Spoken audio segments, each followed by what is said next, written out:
Ayo masuk ke kubangan lumpur, Sero. Kita cari tahu ya. Ternyata Sero berpikir, mencebur tidak, mencebur tidak. Sedangkan serangganya masih banyak mengikuti Sero. Iya. Jangan dibalik dulu. Kira-kira mencebur tidak ya?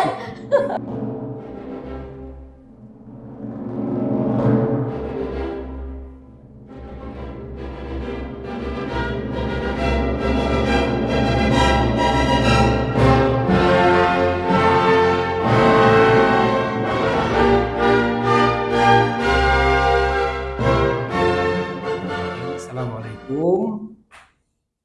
Nah, pemirsa yang budiman, selamat sore. Kembali kami di sini podcast kanal 207. Kita memasuki tahun 2023, awal 2023 ya.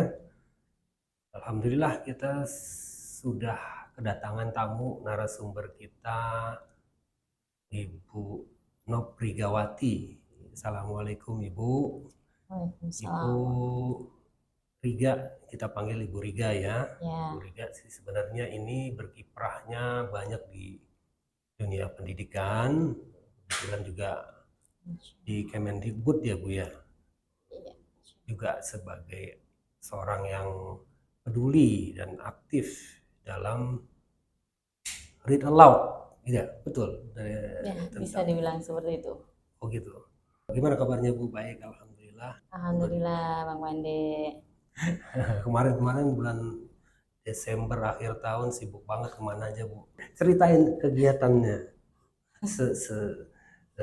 Saat ini kita santai-santai aja dulu ini sebelum kita masuk ke materi.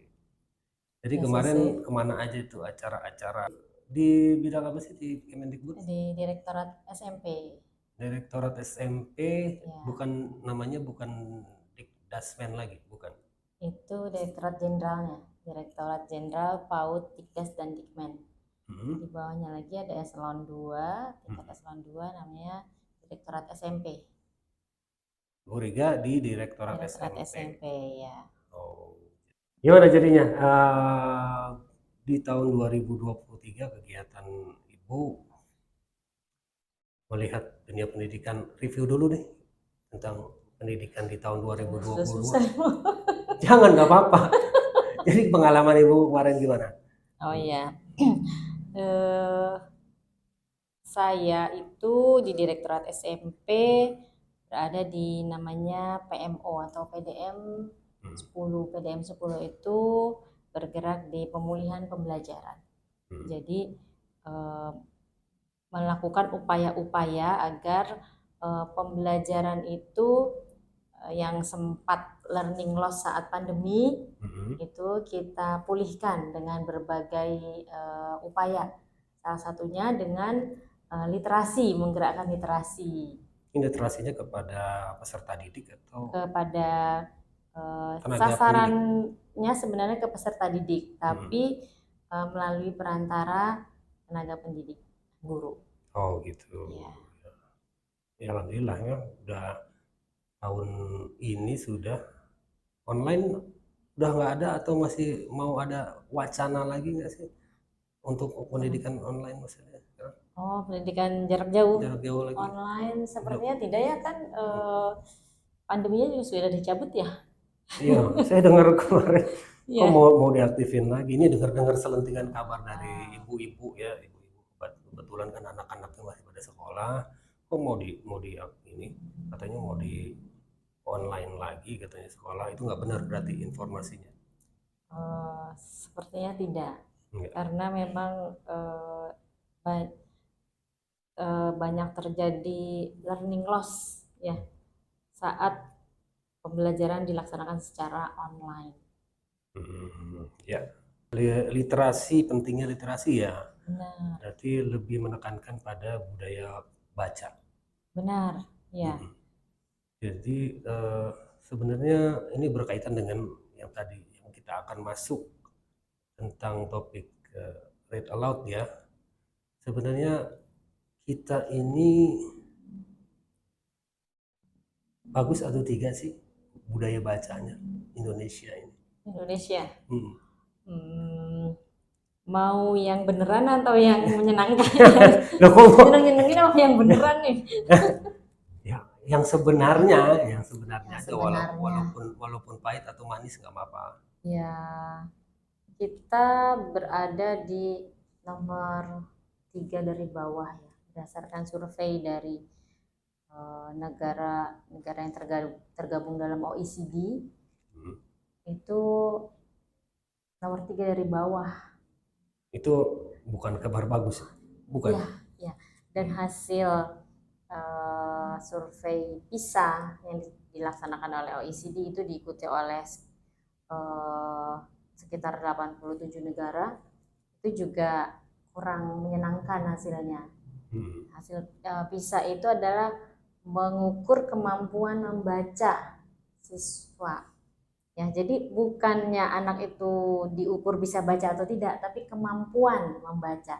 Nah, kemampuan membaca itu berarti kemampuan literasi siswa.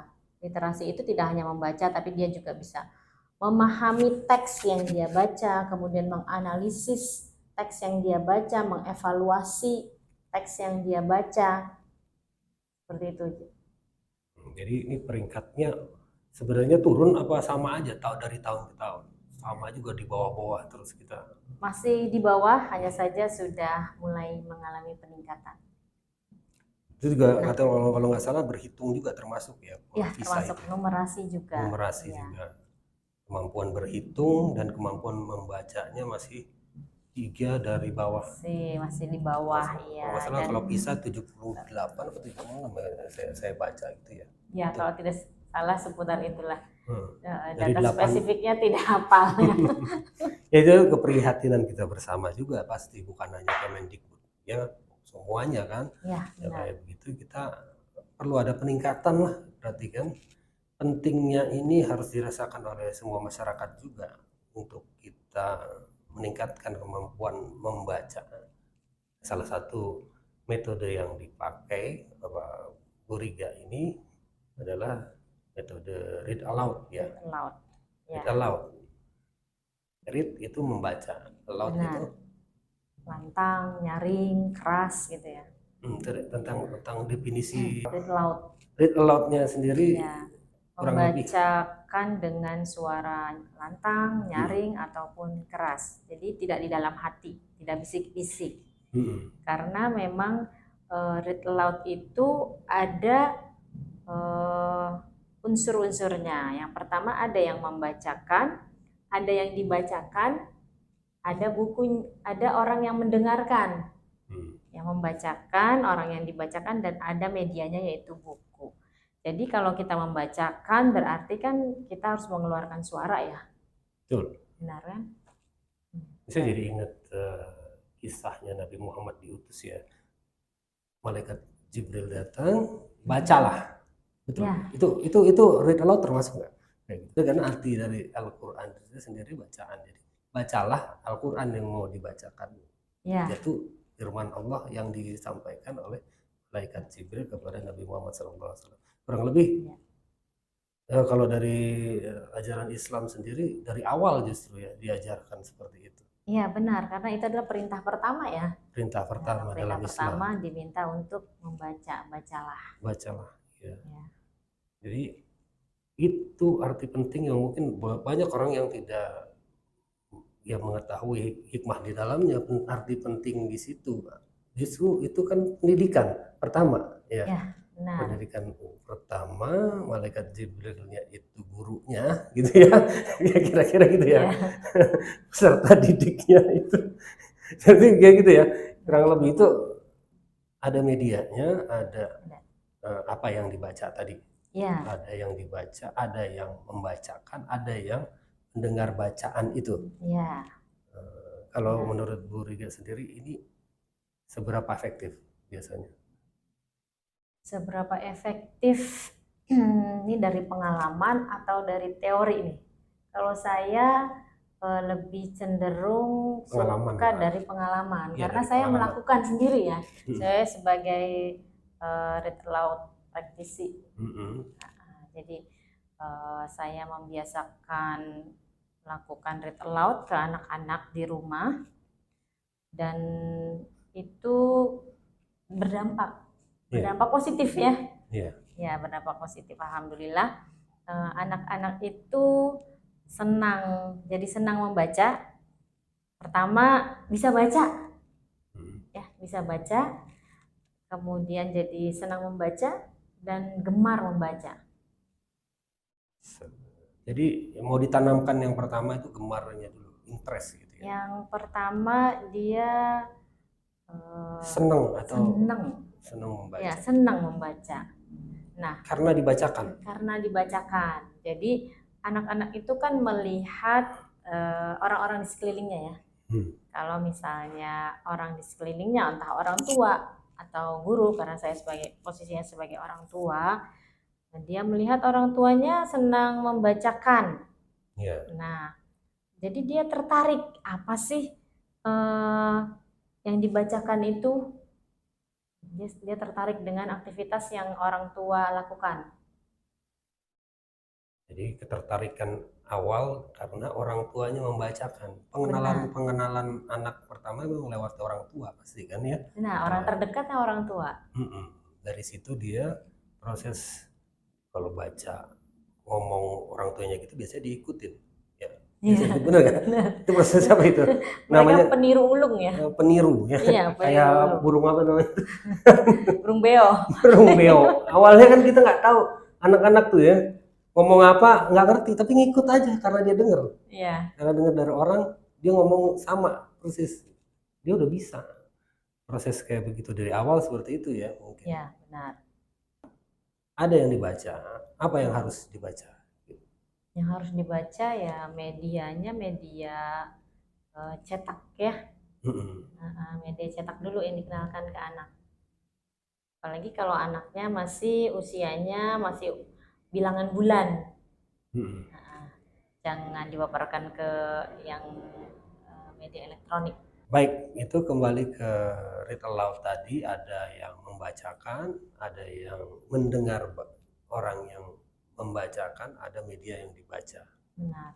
Pertanyaannya lagi adalah apa yang harus saya bacakan untuk awal-awal read aloud ini? Ya.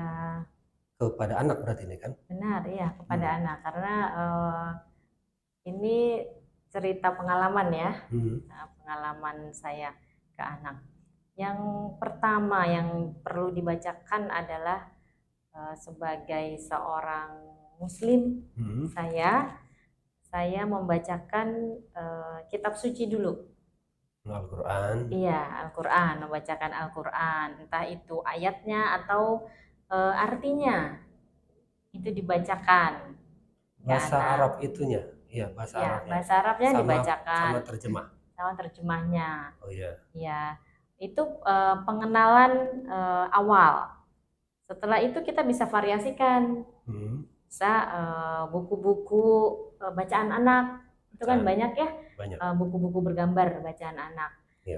Untuk anak yang masih bilangan balita gitu, itu kita perkenalkan bacaan yang lebih banyak gambar daripada narasinya, daripada kata-katanya.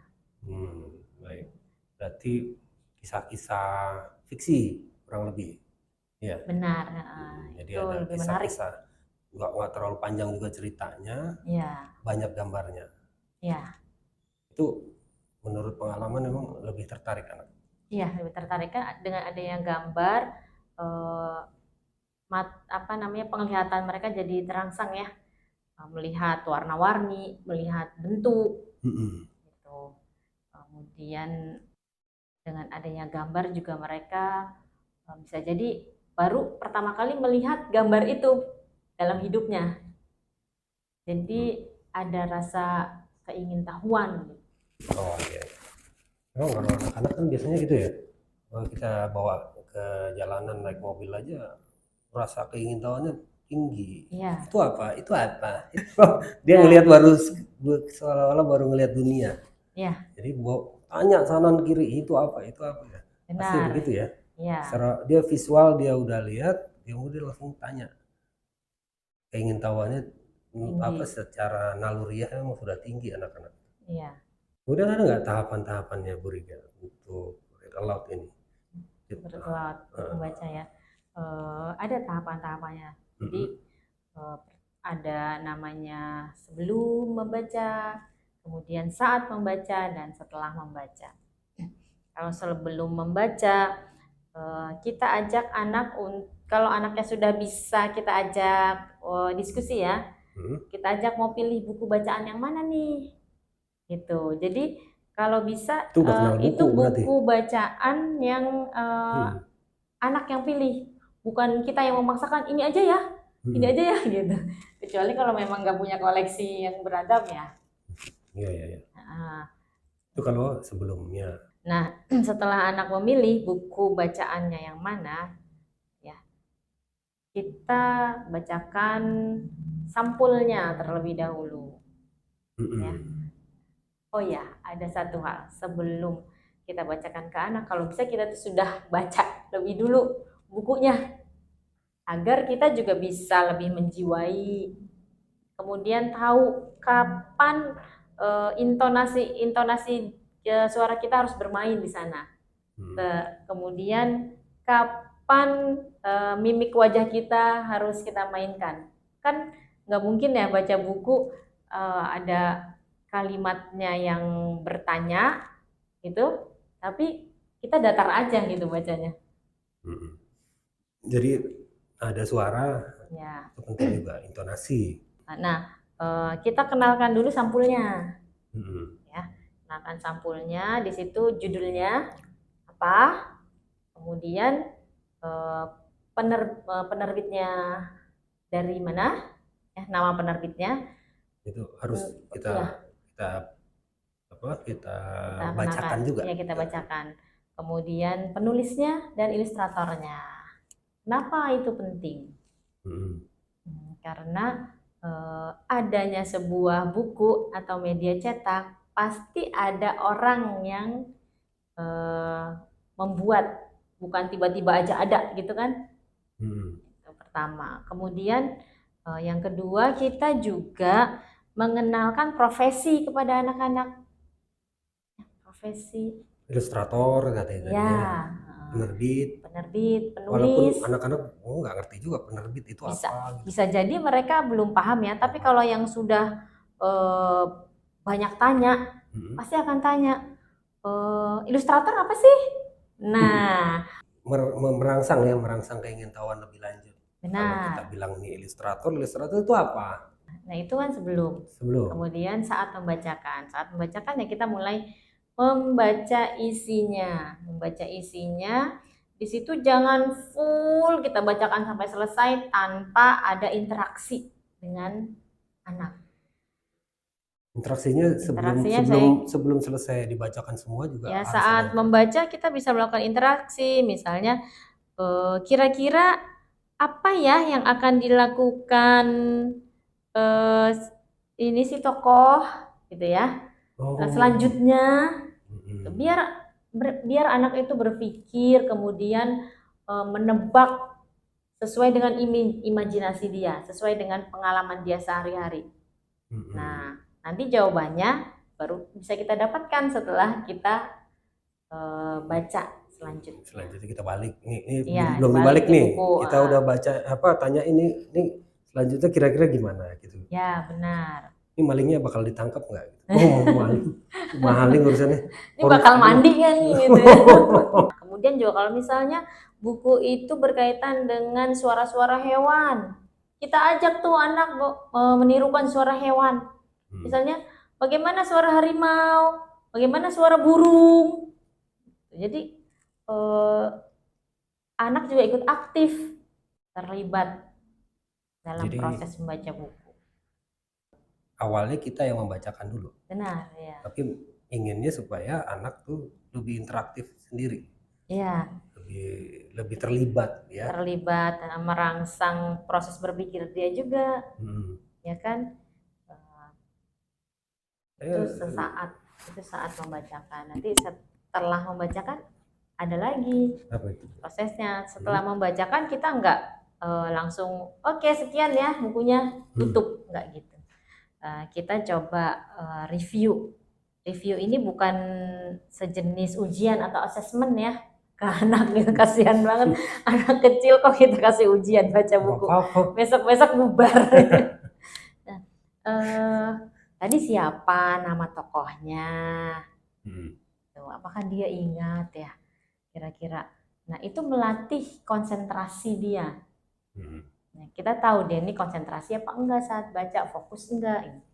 Kemudian ada enggak teman-temannya misalnya, apa yang dilakukan teman-teman si tokoh itu, teman-teman si tokoh, apa yang dilakukan tokoh, mengapa, biasanya kita singkat dengan adik Simba, apa, dimana, kapan, mengapa, bagaimana, ya 5W1H gitu. Apa, di mana, kapan, siapa, mengapa, bagaimana.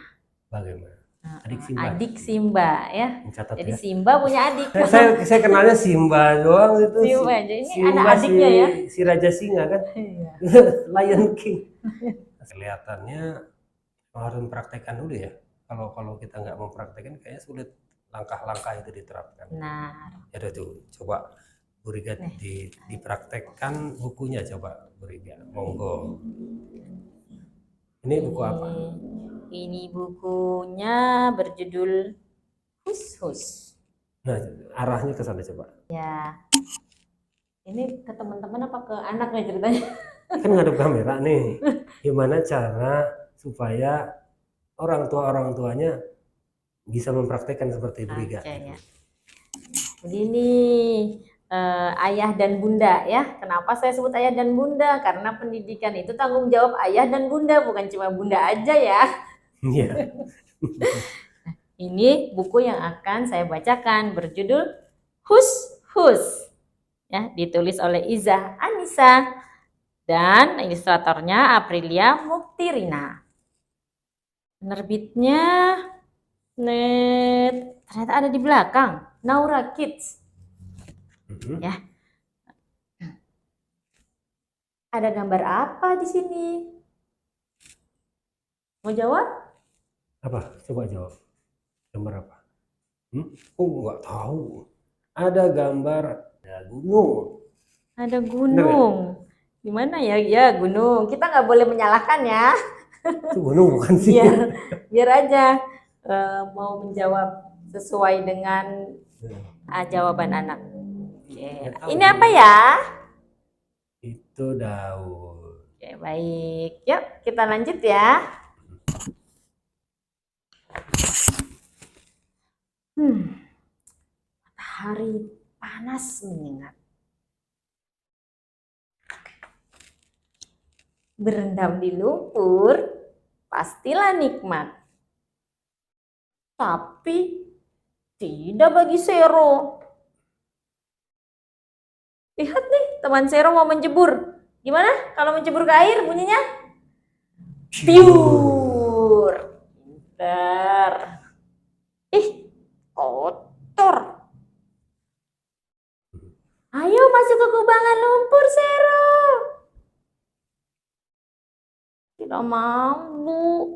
Nanti tubuhku kotor dan bau.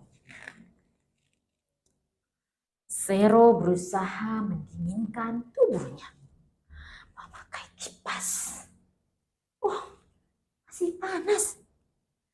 Sembunyi di semak-semak. Masih panas.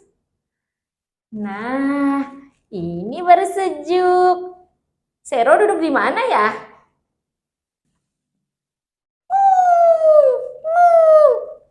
Tiga serangga hinggap di telinga. Wow! Tuh, lihat. Banyak sekali serangganya. Ada yang bisa menghitung berapa serangga?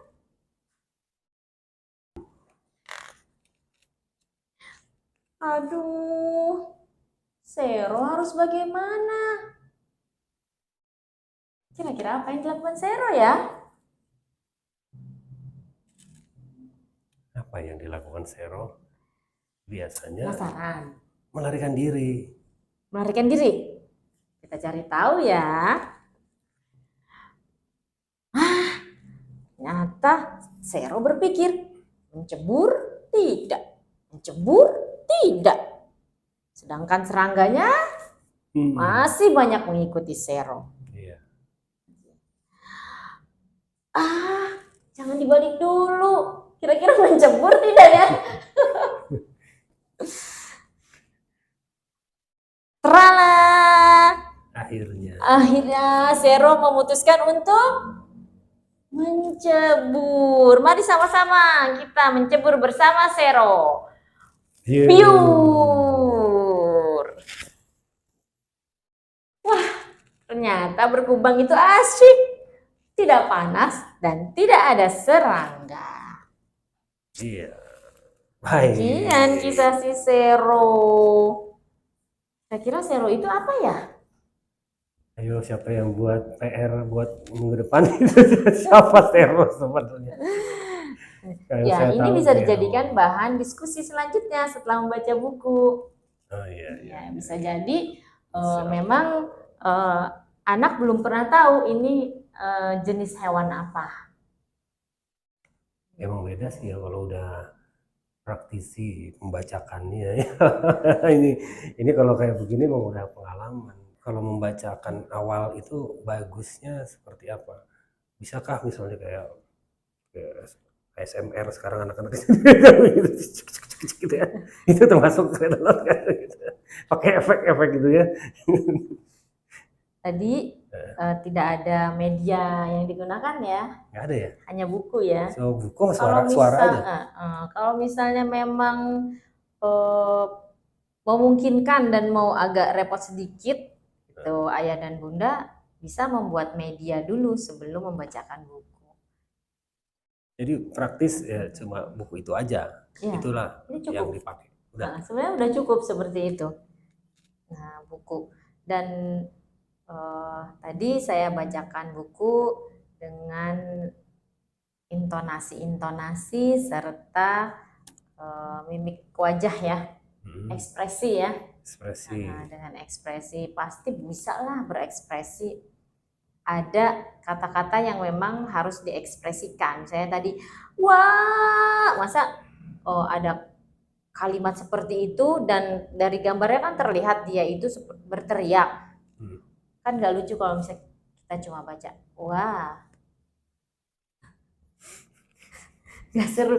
Nanti anaknya juga gak tertarik kalau orang tuanya membacakan buku tanpa ekspresi, tanpa intonasi. Ya sederhana aja, gak perlu dibuat-buat gitu loh. Nggak usah lebay gitu. Iya, jangan lebay. Tidak gitu. Maksudnya apa emang kebanyakan ibu-ibu kalau bapak kayaknya agak berat gitu harus ekspresif di depan anak-anak, itu kan harus jaga wibawa juga kayaknya gitu. Apa jaga wibawa?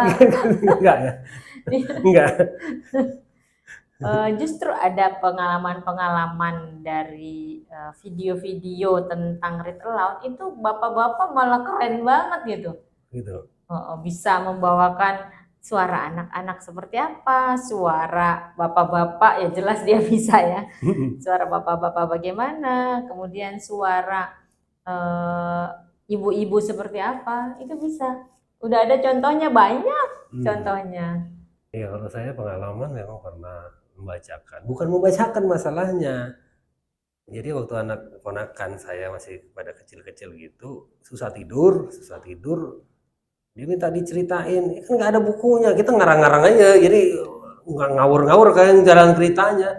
Pokoknya ini ke situ, jadi sampai dia capek juga gitu, akhirnya tidur. Cuma buat nidurin anak. Itu beda ya. Kalau read aloud bukan buat nidurin anak. Kalau dilakukan menjelang tidur bisa jadi anaknya tertidur. Gitu. Iya, karena kan read aloud itu bisa dilakukan kapanpun. Ya. Nah, ambil saat situasi sedang tenang. Ya. Nah, biasanya menjelang tidur itu suasananya kondusif. Ya, mendukung anak itu udah siap, sudah 5 watt gitu ya. Terus kita bacakan buku, lama-lama tertidur. ya bisa jadi proses diskusi tidak terjadi. Nah, tapi kan tidak setiap saat kita bacakan buku di menjelang tidur.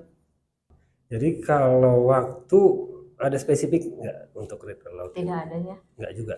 Untuk read aloud itu tidak mengenal usia dan tidak mengenal waktu, asalkan situasinya kondusif. Bahkan dalam perjalanan pun bisa kita bacakan buku kalau anaknya meminta. Jadi kita bacakan di perjalanan buku, maksudnya di mobil dalam gitu. Iya, di mobil. Di kereta bisa kan? Di kereta. Di kereta bisa juga ya, asal tidak mengganggu penumpang lain ya. Apalagi di pesawat itu wah. Iya. Kalau dilihat tadi tidak begitu banyak waktu yang tersita juga kok ya. Hanya 10 sampai 15 menit ya.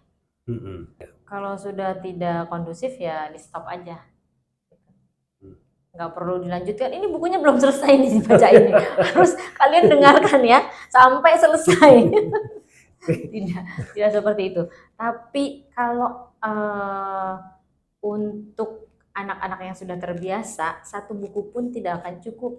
Bahkan kita yang ngebacain yang gempor yang bisa-bisa gitu. Karena ambil buku lagi yang lain, ambil lagi gitu. Saking mereka menikmati proses dibacakan buku. Walaupun sudah bisa baca, tetap pengen. Karena mungkin bagi mereka rasanya beda ya, membaca sendiri dengan dibacakan.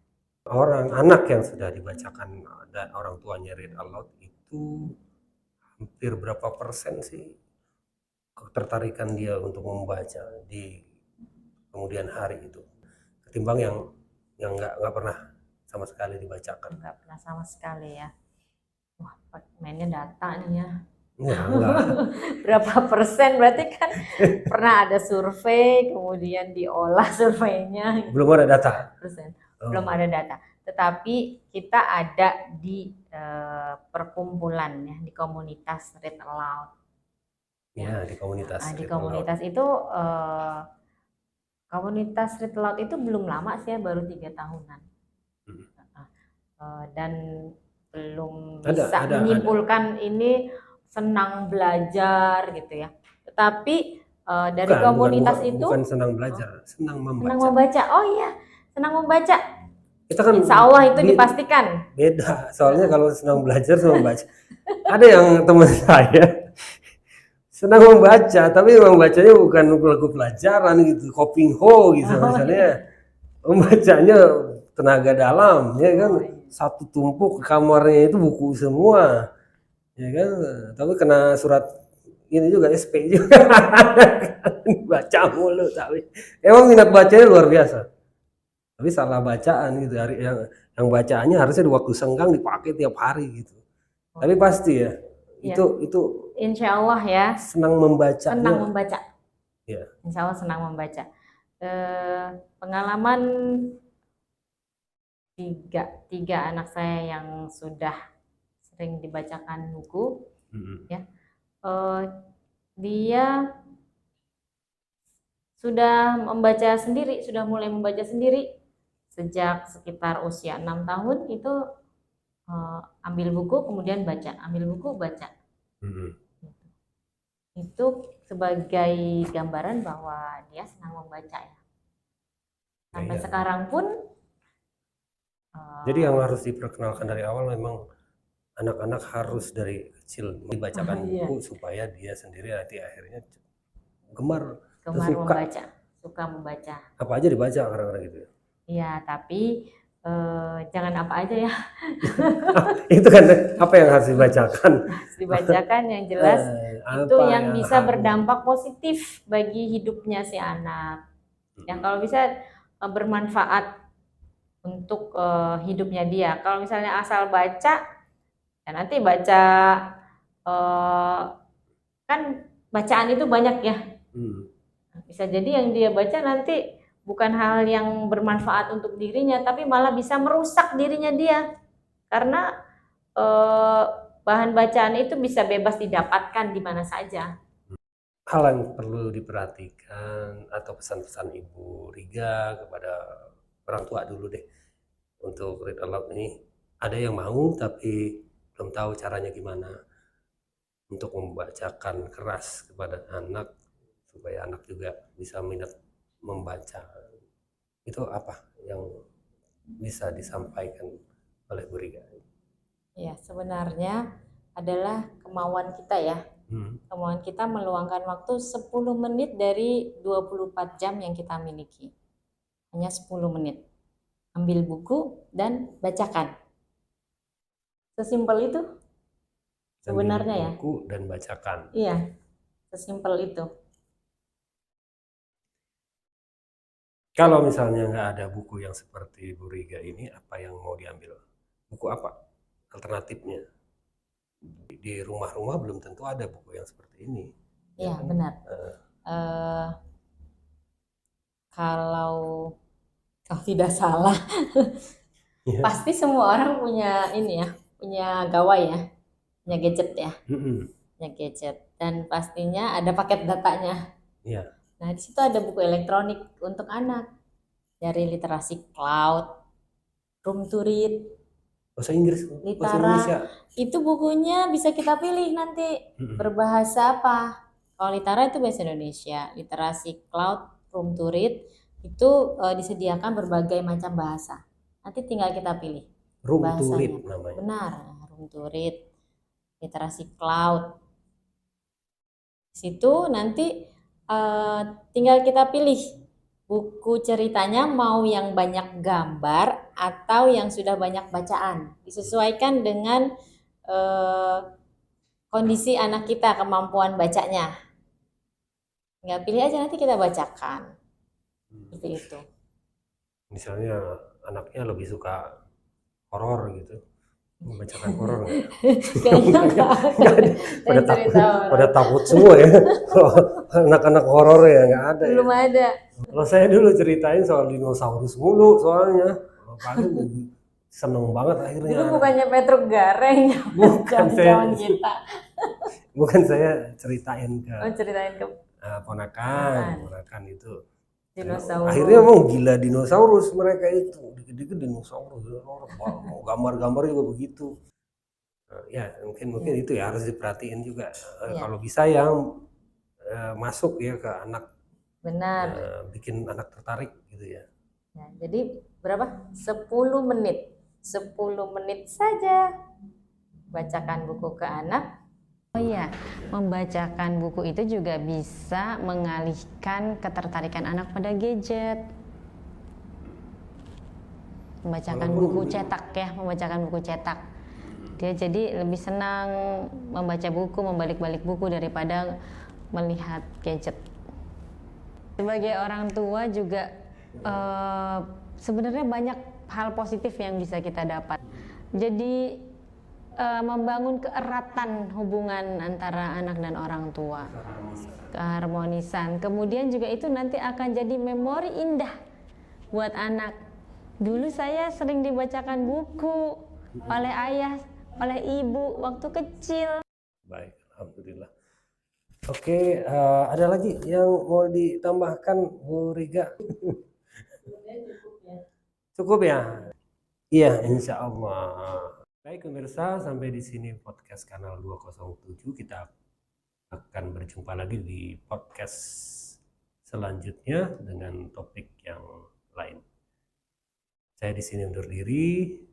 Ingat, kita boleh menutup mulut kita dengan alasan kesehatan, tapi jangan pernah menutup mulut kita untuk menyuarakan kebenaran. Wassalam.